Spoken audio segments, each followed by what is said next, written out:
everybody. All right, paddle cam, still life. All right.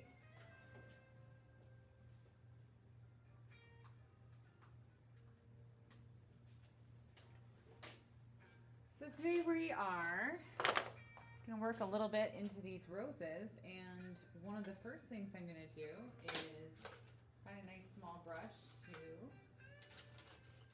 work with a little bit of like some washy detail.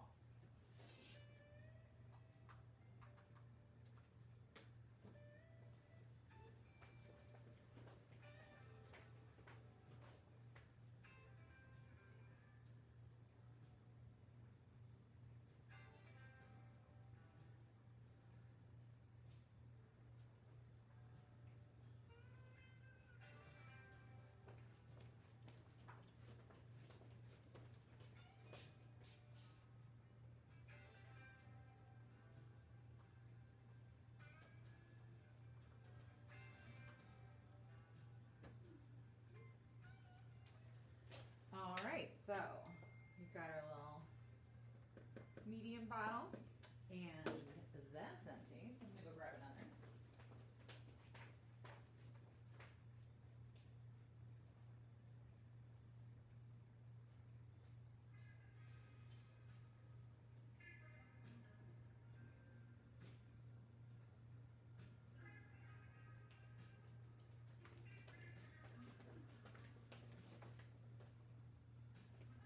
All right, so I think this medium is pretty much my standard issue, and it is just a little bit of linseed oil and turf.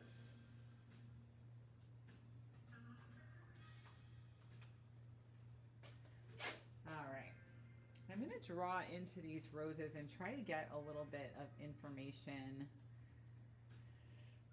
for the center. Now this has changed a little bit, and I really like the setup a lot better the way it is today, and I'm not moving it ever again. So I might just change it a little bit.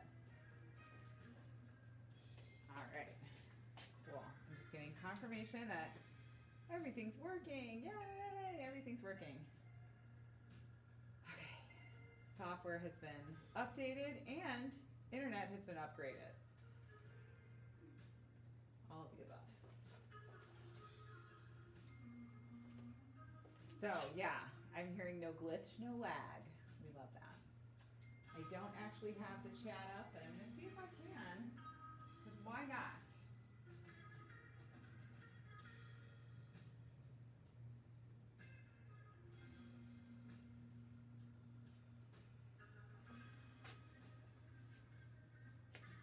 All right, I've opened what I hoped would be a chat window, and it is a small white rectangle currently. We'll see if that fills. So I'm just jumping into drawing, which is essentially how I would start any session that I'm going to work into. And right now I'm just trying to focus on like, where are the little shapes that I need to be paying attention to? And those shapes are the more like darker shadow shapes that give us the information about those center petals of the rose, right? So we need to know, like, you know, where these petals are situated in space. And the way that we can determine that is by looking for the shadow shapes. And so right in here, this whole ellipse is visible because there's this little kind of, it looks almost like a comma shaped shadow. It's just right there. Now, I've tried to get it right on the first try, but I have more than one try, but not that many times more than one try. So we can chip away at this a little bit. But just because it is kind of like a commitment, there's not, you know, there's not that much paint on my brush. I don't really want to be fighting against a ton of paint later on if I don't like one of my marks or something about this drawing.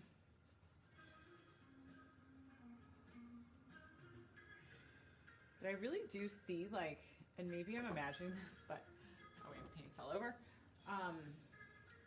Almost like where I might have left a little bit of information in that first layer that was put on very loosely, in a really wild way. But I'm kind of using those same shapes. Like there's this kind of blob of white here. I'll make that into that little contour. So I'm just kind of sharpening this up. Now I really want to avoid like, I'm going to draw a line around everything. So now I kind of need another color on my brush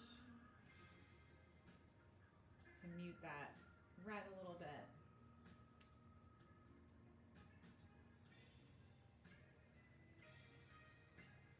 All right, I can just tell on the palette it's so much more muted, and it's like, I want to save those very intense pinks for the center. So here I added a little bit of Viridian.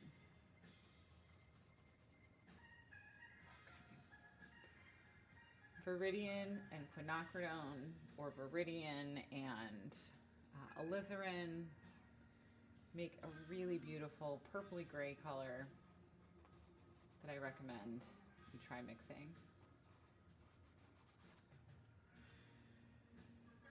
By the way, this first layer, if you have not been following along with the saga of this painting, this first layer was completed in student grade acrylics, and I am now switching to oils. I love to start paintings that way. I find a lot of people do. I bet you can kind of guess why, but if not, I'm going to tell you. The reason I love to start painting that way is because it just allows you to build up your surface very quickly. You get to work with paint that dries, so you're not creating mud in that first pass, and you get to like see the image as quickly as possible.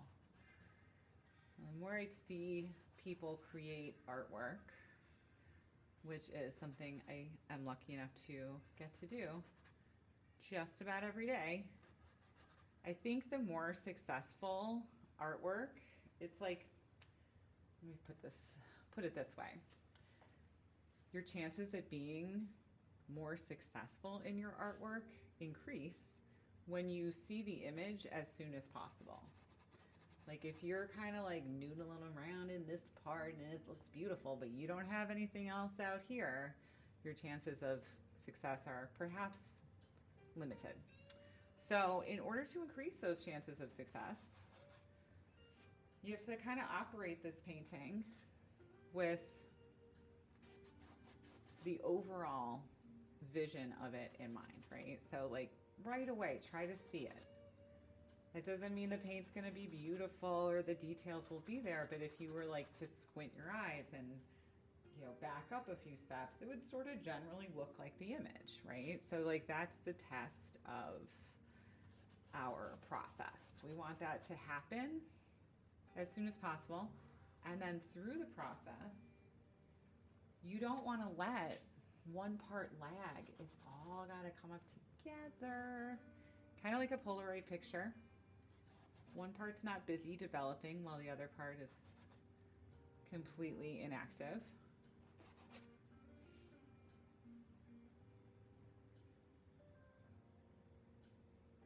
I remember like even just hearing about layers when I was learning how to paint was enough to make me feel like, you know, completely inadequate. Like, I don't know. I didn't really understand what that meant to layer things. And I think that, you know, just seeing the process was the best way to understand kind of what that meant. Because you can have someone describe it, but just watch this painting unfold.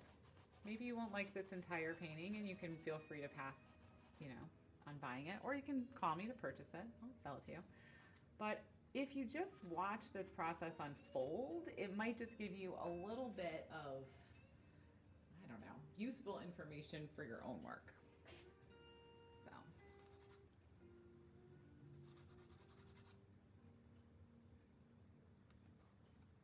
And I mean, I, you know, break these rules. I get myself into trouble quite often in painting. It's always like, it feels like it's walking a tightrope. You know, it's not like it's like, oh, I know the process, and so every single painting I'm ever going to do is just going to go perfectly well. That is definitely not going to happen. And that's fine. But I feel so much more like equipped to handle a painting and like get through a painting, to plan and execute, just to know this process so well at this point. And again, it's just really developing it simultaneously. Everything should kind of appear at the same time, if at all possible. All right, so on that note, I'm working through just a little drawing through here, and maybe I need to start, I don't know, utilizing a few of these marks. Let's make a few more specific shapes out of this. You can see I really love the idea of just taking marks that are already there and finding something that like aligns with those marks up in the real life setup. So I see like a little mark that goes this way. I don't know if you can see that on your video, but it's here. And I'm just gonna emphasize that, like a transparent, darker green. All right.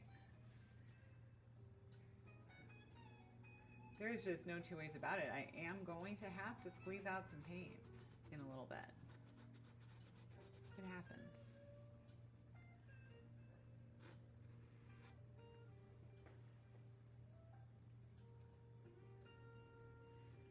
And I am kind of taking from what's up there. I'm drawing what I see.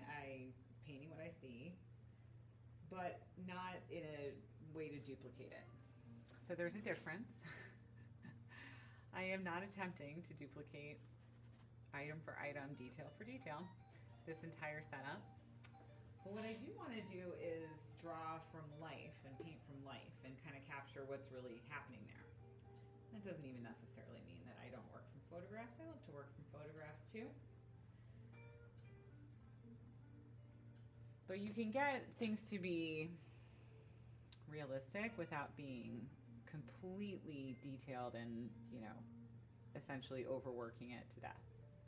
I hope. At least that's what I'm going to try to do. So I take a little detail, I take something that I'm seeing up there. Put another leaf in here to connect. And then I like this feel. So a lot of this is just kind of feeling out like where I want the directional qualities.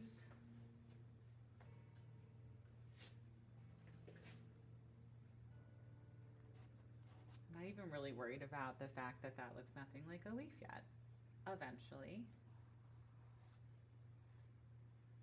we can make it a leaf.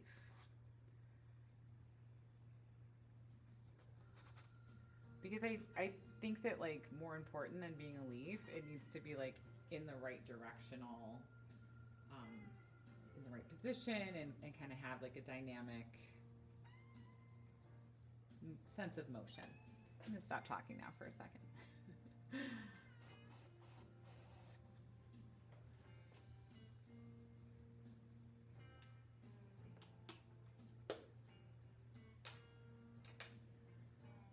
All right, I think it's more paint time.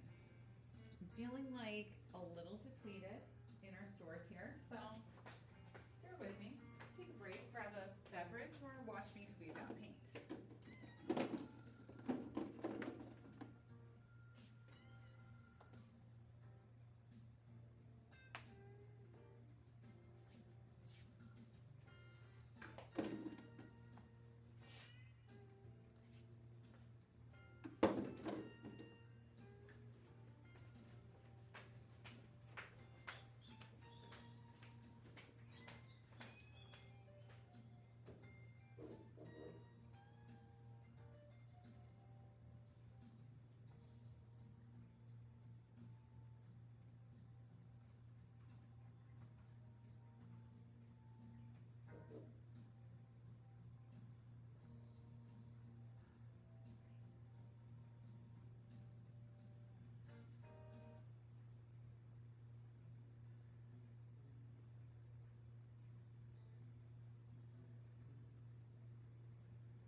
So let's talk a little bit about that.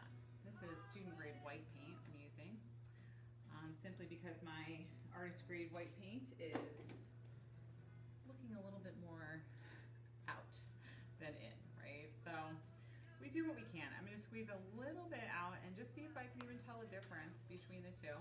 I can look at them and I can see that one is definitely more opaque. That artist grade looks thicker, just a different quality. But of all the student grades, I really do think that Gamblin makes the best one with their 1980 brand. So if you're into oil paint, I definitely recommend that one. Also, I have tons of paint recommendations on my website if you're interested. From everything from like watercolor to gouache.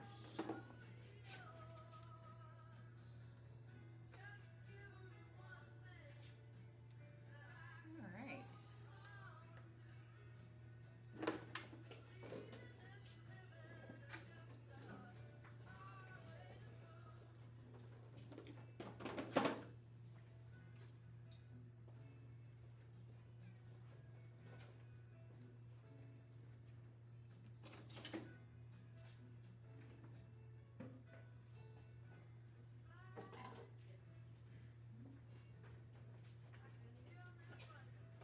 All right, so at this point, we are going to go for a little bit more of our darker green sap.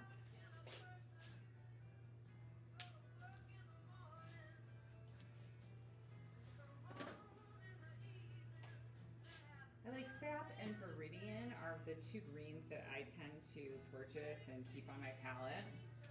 But, you know, I think for all purposes, green might be the thing that I've left off my palette for the longest. So you can absolutely have a nice full palette and not really miss it. I think I would give up the greens. I'm gonna take a little bit of this burnt sienna, which is a warm color, mixing that in with my Viridian. It just makes this lovely, like, sort of neutralized greenish color, which I'm now going to add just a little bit of white too so that it opens up and we can kind of see this color. All right. So here we have this. Very gray. It's a nice, like, neutral gray. I think that's a really nice base that we can add some things to. And one of the things that I see through these rose petals is like a grayed out pink. So we're gonna take our quinacridone and a little bit of white, just lighten that up just a little.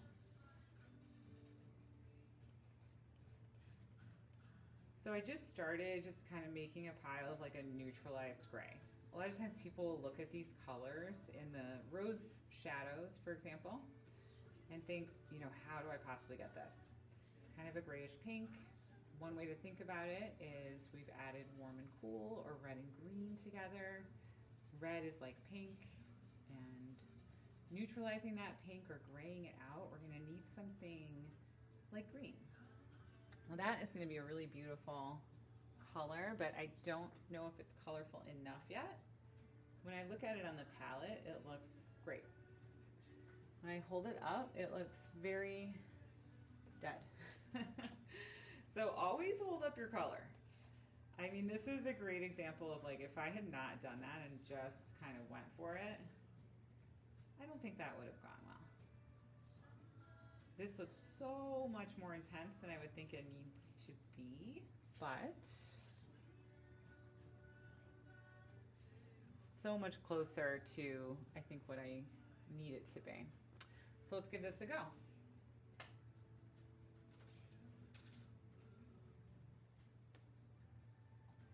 Put a little bit of oil on the palette. And I just run my brush through that just lightly so that I can actually pick up some paint. I've scooped it all together. This is a pretty typical thing that I'm gonna do like each and every time I load up my paintbrush. And now we're going to find our little test spot. Where do we want this? I was kind of thinking like in here. Oh, it's darker than I expected, but that's okay. Because I can use it just as is right now. I made it a little bit more pink.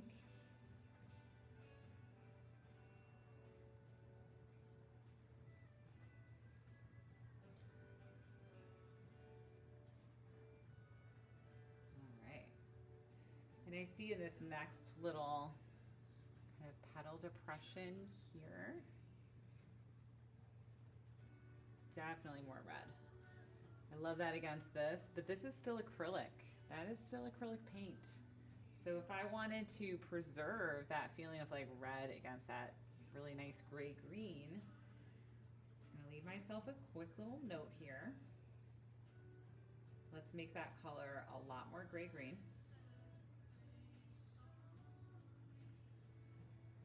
See if that did it. Nope, not yet.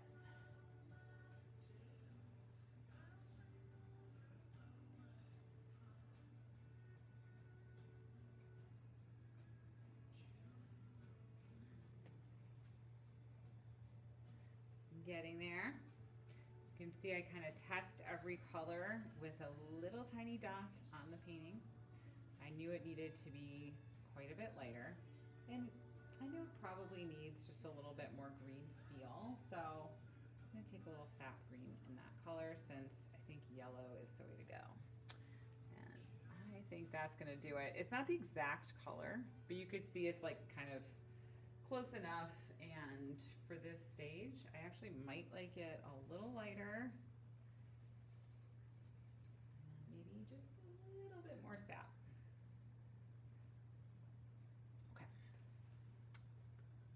That's the color I like. So we're just going to kind of separate these two petals with that little green-red separation. And we'll take that. This will be that front petal. So I'm just starting to like use these colors to just sort of tie marks together. We're creating like one petal out of a few.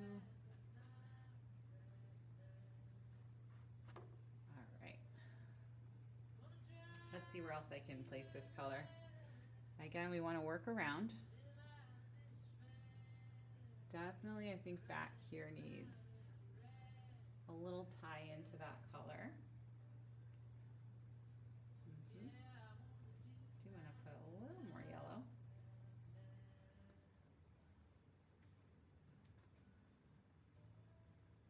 There we go.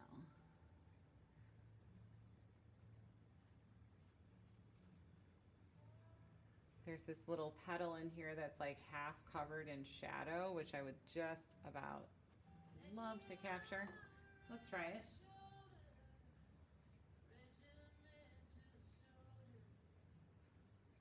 All right, we're taking a little really nice dark blue. That's like a Prussian blue. And I also have umber, or not umber, ultramarine.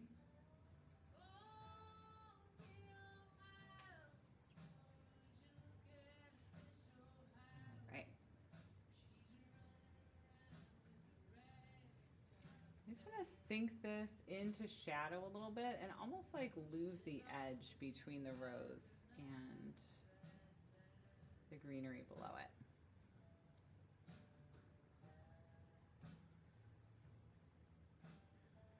So as much as possible, I try to paint right through things. Like I'm not going to be like, I'm only painting leaves. That's all I'm painting. Really, we're painting dark shapes. We're painting into the flowers. We're painting through the leaves, into the background. It's all woven together. We can't do like little parts and kind of hope that they'll lock together eventually.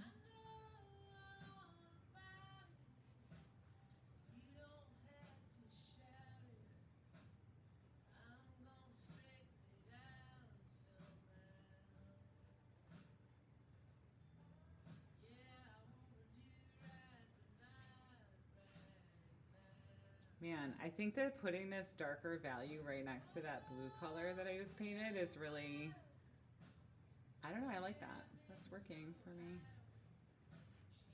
A little more close approximation of the level of contrast that we're gonna end up with. Oh, is that weird? That's probably weird what I just did right there. I'm gonna have to think of something else because I really liked what I had there before. Okay, that's all right. We'll come back to that. Y'all know how that goes, right?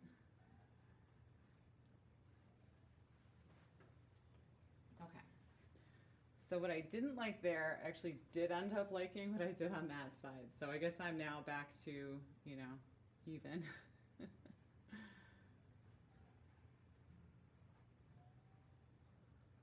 One of the things that I see people struggle with and that I really struggle with, and maybe you're watching me struggle right now, is taking all of these earlier like loose marks and making them look like believable leaves and not losing your mind because it just gets incredibly complicated.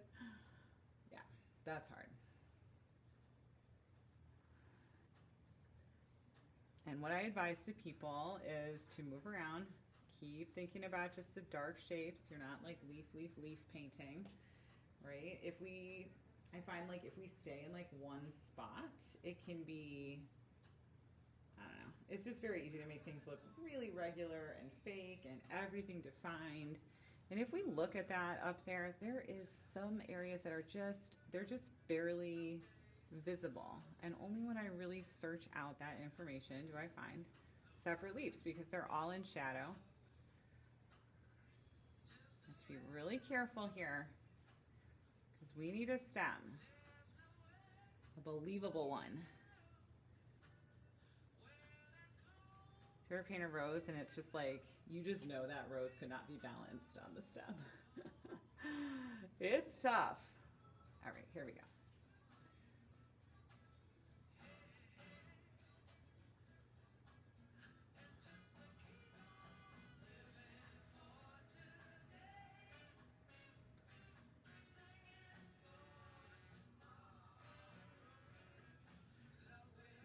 There's a little bit of color right here. I can use that same dark green. Man, isn't that convenient? I love one like a tiny little triangular, usually, leaf shape. Just kind of fits right into your composition. I feel like that just helps define and separate things a little bit. All right, so something over here. I see that we've got a few things to do here with our drawing on this particular rose. There's negative space that I need to carve out, which means I need the background color. And I'll get it in a second.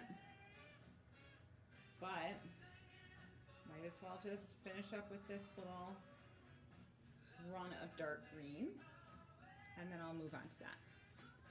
If I remember to move on to that. No. All right, so we need to redraw this rose a little bit. We're gonna mix the background color next, and we'll kind of use that to cut around and start with oil, which is gonna look great because I believe that is still acrylic. And I really think that there's just a lovely magical difference in that first layer of oil. And I might as well do a thin little kind of wash any place I might want some more dark value. Lots of oil, clean the brush. Also by oil, I do mean medium, which is 50-50 turp and linseed oil for me. You're welcome to use any medium you like. There are so many, and you might love them very much. So try them out.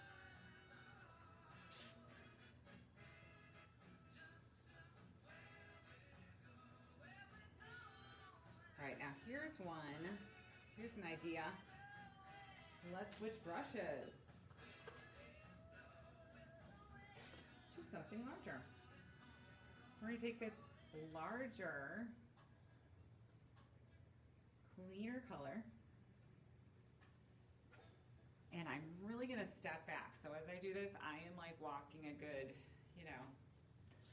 5 feet back from the painting, kind of squinting my eyes. I'm thinking about how much of this area and what line I want to darken in.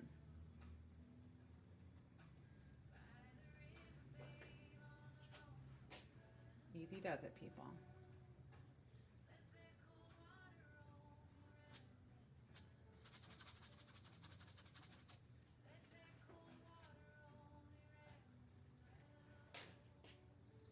And just like that, we are now transitioning into working on the background.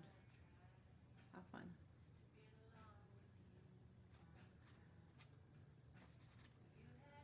There's lots of ways to use a brush.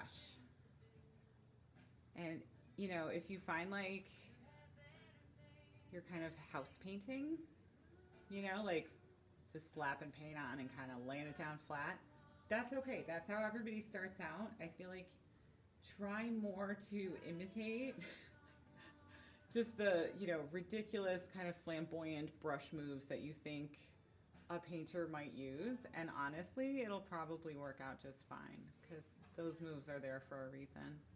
They really can make some beautiful marks. Don't feel silly, go for it.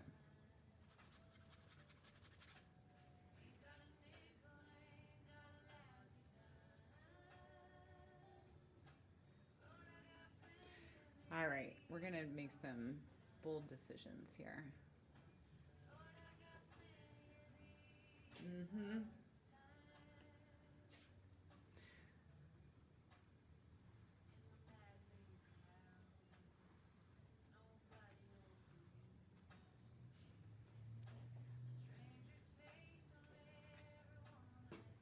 I've also decided that, I'm not gonna really, how do I put this? There's painting and then there's painting while talking for YouTube, okay? But I really cannot do anything that I don't normally do. Now, maybe I'm gonna be a little cleaner and a little less of, a one brush painter if I know that people are watching and that I'm recording how I'm doing this, but I just did this mark, and this is something that probably doesn't make a lot of sense yet. The reason I did it is because I want like a little dark, sandwichy sort of line in between. Ooh, and I remember there is another color in this painting I might like to get. Permanent Rose. It's a really beautiful color. We're gonna look for that.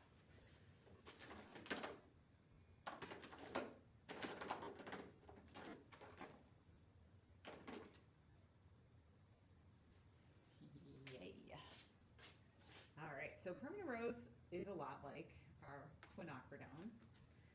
It's just got a slightly different hue. It's just a little bit different in intensity. Oops. I think it's a very beautiful color. What I want to do here is mix some for these opaque background colors. Like I said, I put that kind of thin washy mark on for a reason. I want to leave it just in the corner of that shape. I don't know if this is the right color yet. Probably not.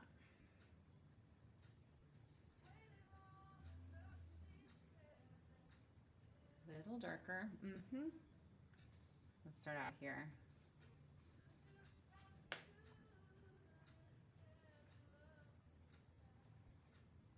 I'm going to go a little darker. Now that this petal is currently too dark.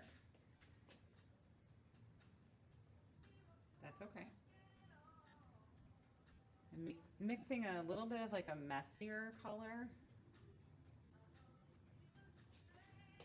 Didn't turn out to be that messy. But what I mean is like having color on my brush that's like not totally mixed up. See?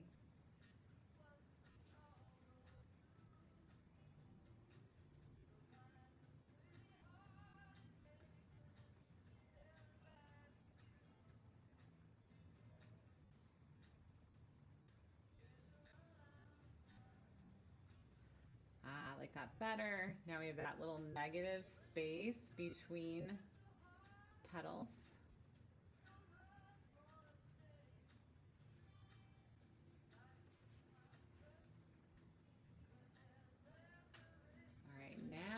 switch out, go a little bit lighter.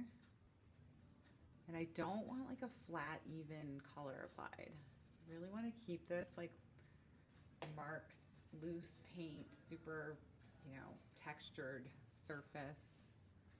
We're not going flat. Absolutely not.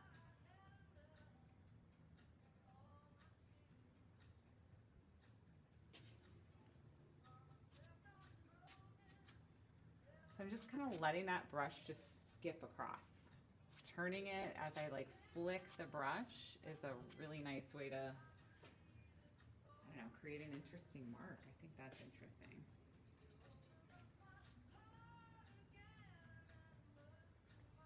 All right, I'm gonna cut in here too, I think.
All right, keep working around. That's the motto. Let's move it over here. We're going to show this as a little cast shadow, perhaps. Darker darks in here. There's still some kind of, I need like something going this direction.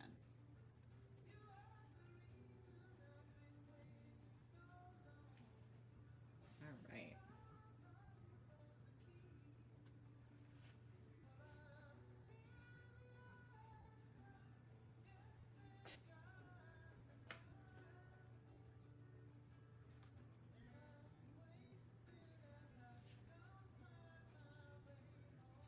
What's going to happen with that weird mark? I don't know.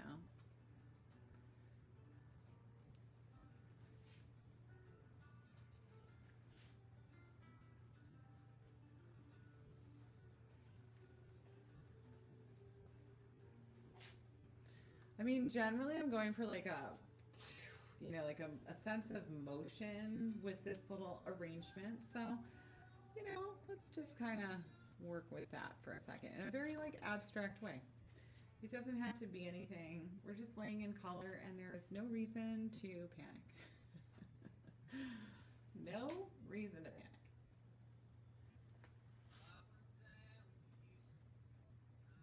Oof. Is it just me or did that mark just change like every single thing? I don't know.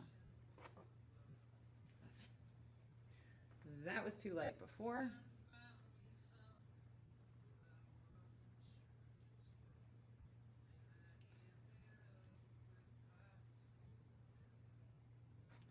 Definitely want to get a little darker around this rose, but I want to be careful to, preserve things.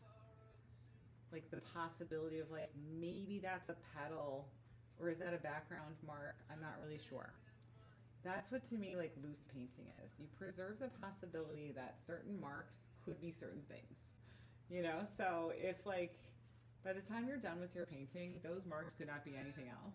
It is likely not a loose painting. I just thought of that definition. What do you think?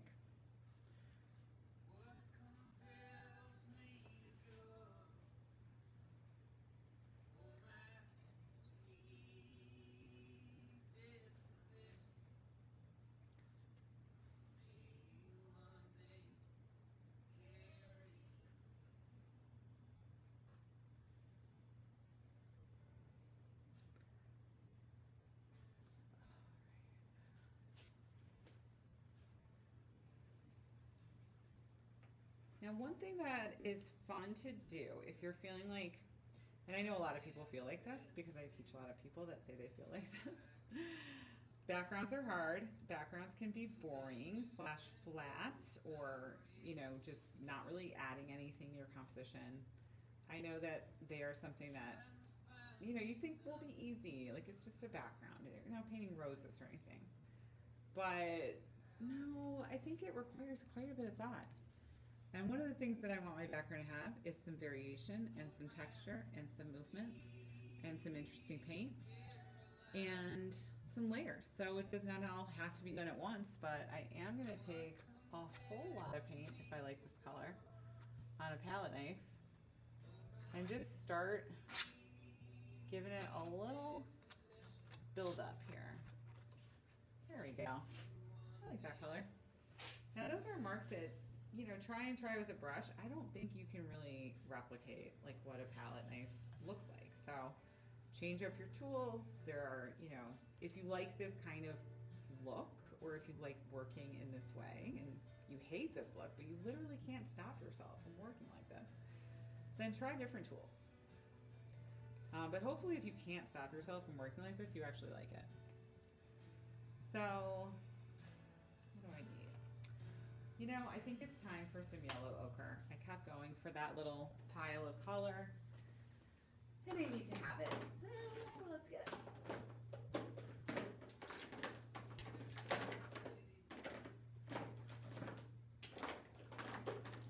Oh dear. Here it is.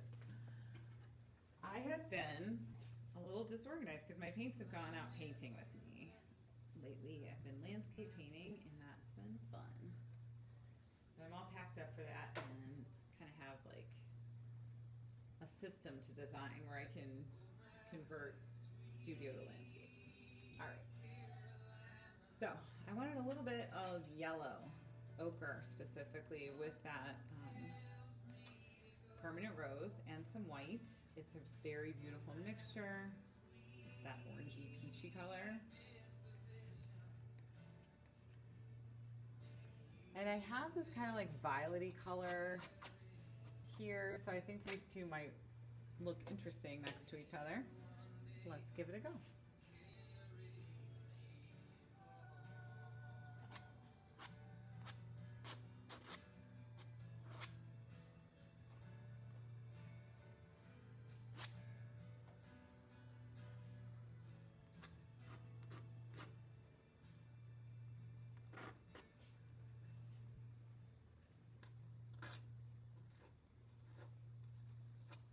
Moving around.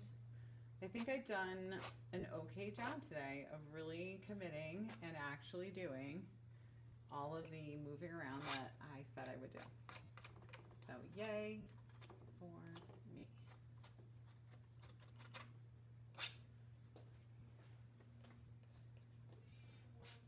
This is like my favorite part so far, and the part that I really want to play up a lot. So how do I do that? I have an idea. Before we stop for today, I'm going to show you. Let me just put a little more paint on here. Ooh, I like that little green showing through. Cool. Might need more of that.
Don't forget the edges.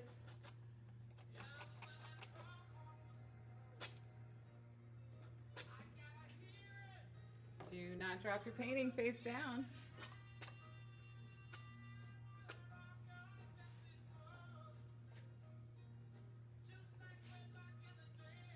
Let's see if we can.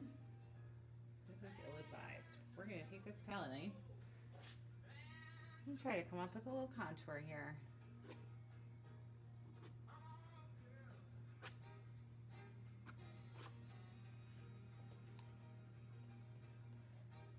That worked okay. I was trying to sharpen up around that petal shape. But I really like, I don't know, sometimes I just think the weird paint surface of a palette knife edge is just beautiful. Just beautiful. Especially when there's like other things happening, such as brushwork. So I like a variety. A lot of times people think if it's a palette knife painting, it's all palette knife. Not so. You can use whatever tool you like. And as we kind of wrap up today, what I think I'm going to do is just go back and take that area that I'm more partial to, and I'm going to very carefully just heighten that contrast.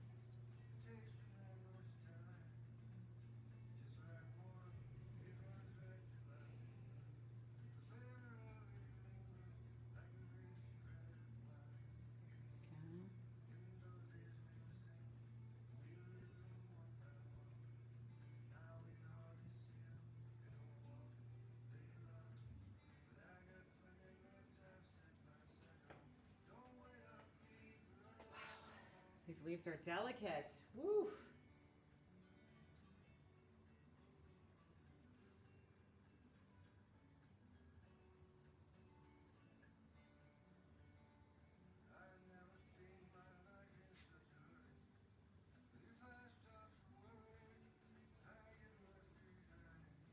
I'm back to the brush after using like pretty thick paint with a palette knife.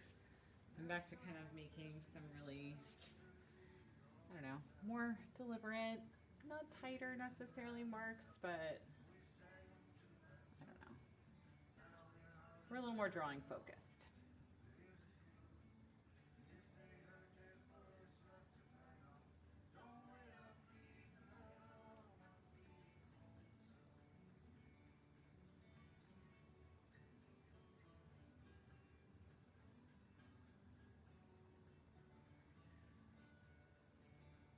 Now, as you know, if you've painted a still life with leaves or tried to draw something with like a ton of leaves, they move all the time. I can swear to you that they are not being touched, and yet even within a session, I'm seeing them in different positions. So I don't know. We're just forced to make things up. We're forced to invent, and we better get used to it. I say that for myself mostly. But it is really frustrating, and I know we've all been there. Like anything you're painting, especially a model, can move.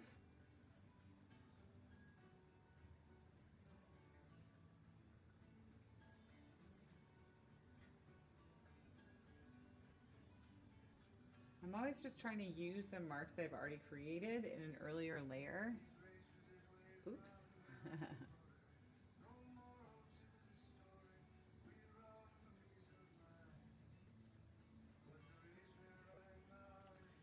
Now what is that? It's not the stem.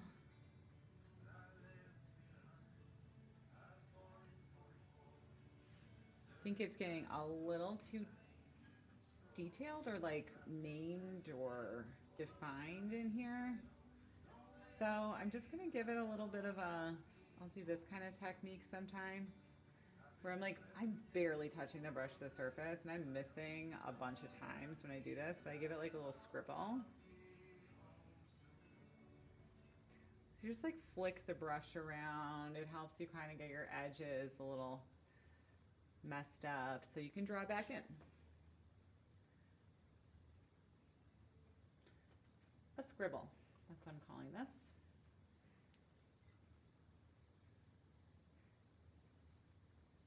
And now I'm gonna go in, I was just inspired to take a little bit of this like light kind of tealish color and work the other way, because previously I've been going into the leaves working all dark, all glazing, and I'm gonna take just the tiniest bit of a lighter color. It's not gonna be that much lighter.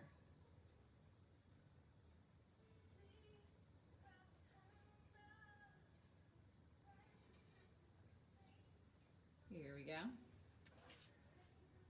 We're just gonna use a little, it's almost like in sculpture, you have your subtractive phase, then you have your additive phase, right?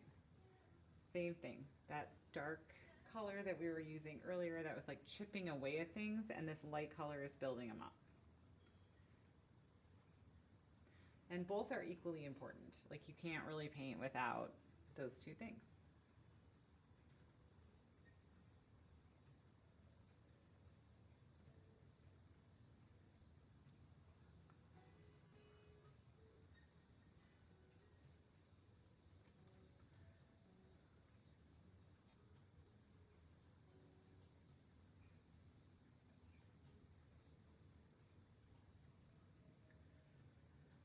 How will that be balanced? I feel like I want something over here now. Okay.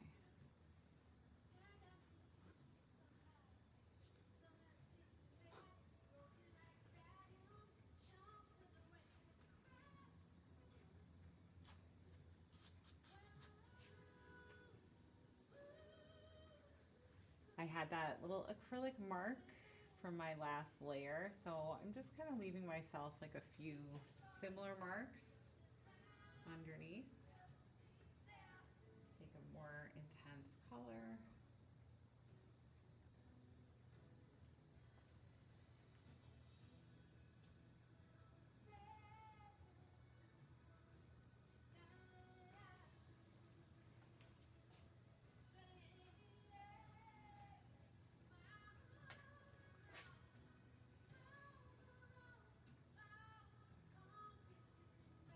Now, can I use this like kind of light teal anywhere in the roses just to kind of get a sense of unity? Maybe.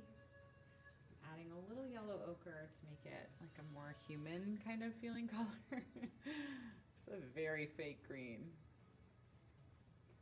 I mean, I actually like the colors in this painting as they're, you know, appearing, but they are not necessarily the colors I'm seeing, just so you know. Nor do I like ever want to get those exact colors. Now this color is going to develop and it's not going to end here, and it might get closer to the actual colors or more complicated or something. But yeah, that's the goal. Like I don't really want it to necessarily be this like completely lifelike, this exactly the colors we're seeing. I want the colors more to be interesting and like work with each other in surprising ways. Very surprising ways. All right.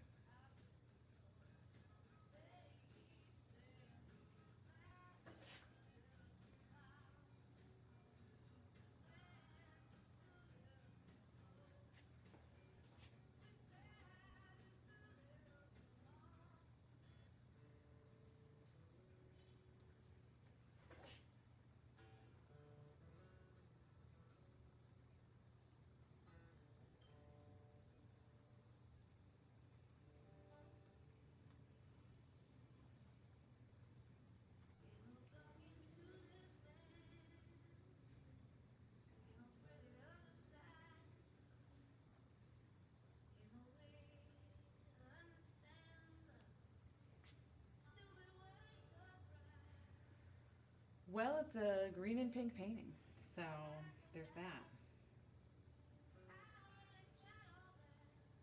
I'm in full support of a green and pink painting.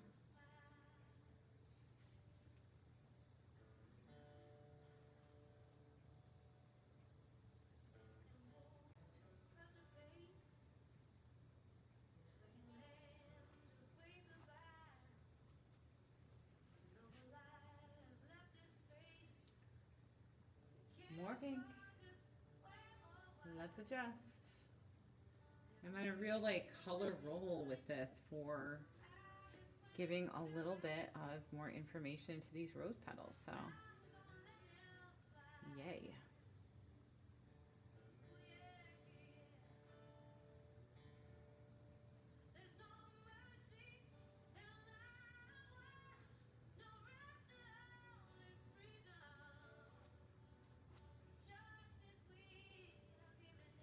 Yeah. All right. Let's move over here. Well, it's so much more down the road. We're not finished. Of course not. Not finished. But day 2.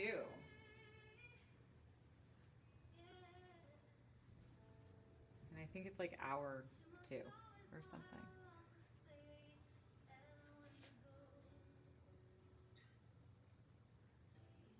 We are almost at our hour, and I am going to try to keep this one at like about, equal portions, so that you can kind of like expect to see it for an hour, and that's what you get, because that would be ideal.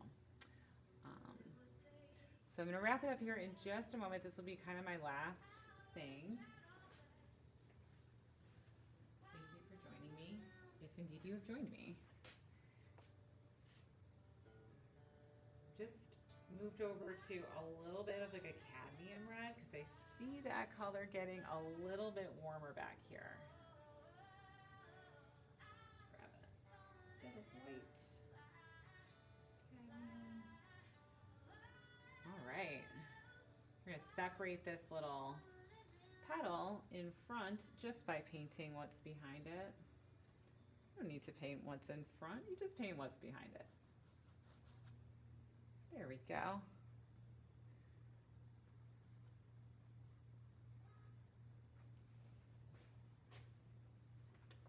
And I started with the main rose here, and I really didn't come back to that like at all, so get me trying to justify continuing and going over my time. Isn't that fun? But now that I have this tiny little bit of white on my brush, I'm just really, kind of adding a little more paint to the surface. This is all really close in value in real life. It's very, very close in value.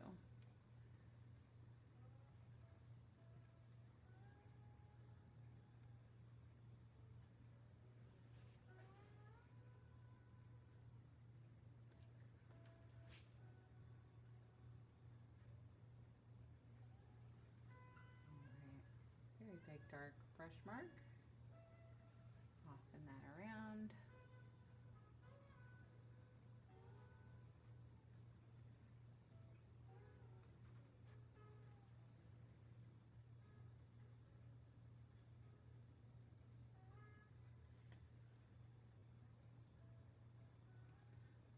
Get that little shape just a little bit more specific, and then we're going to call it a day. But thank you so much for joining me, and if there's any questions that you have or anything that you want me to make sure to talk about next time, please let me know. Or even like a project that you want me to do. You can ask. I might do it. Send me a picture. Maybe I could paint it for you.